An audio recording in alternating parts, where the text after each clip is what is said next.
Hey guys, this is Will, and I'm making another Dragon Ball Super card game video.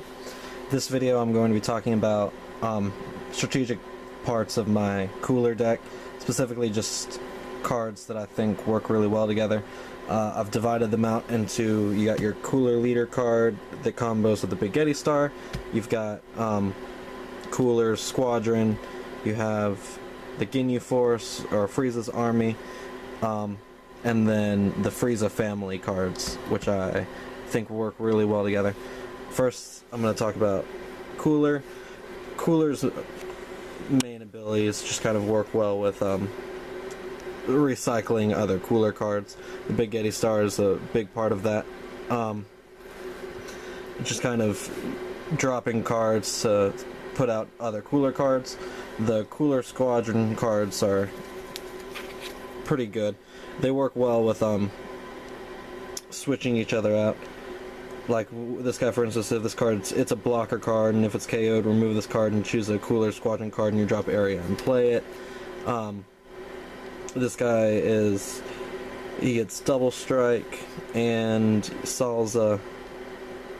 You can remove him from the game and play another Cooler Squadron member from your drop area, and he gains 5,000 power.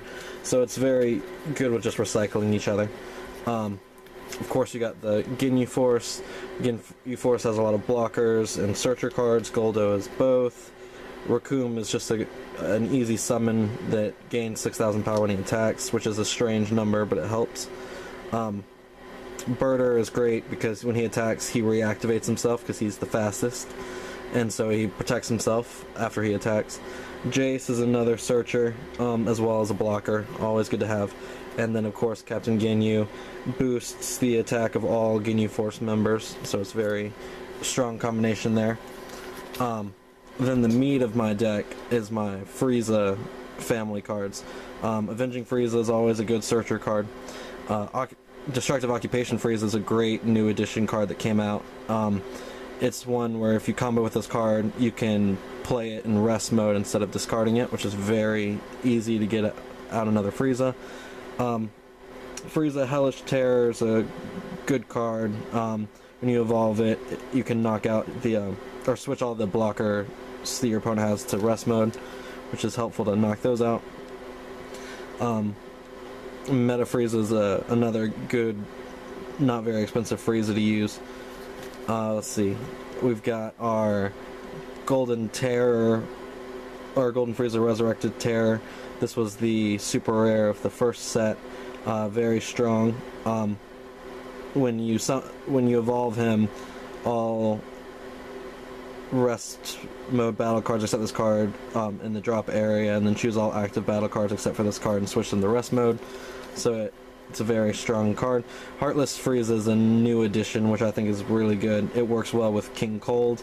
If you have a King Cold in play, you can choose up to 2 Frieza Clan cards other than Frieza from your hand and play them.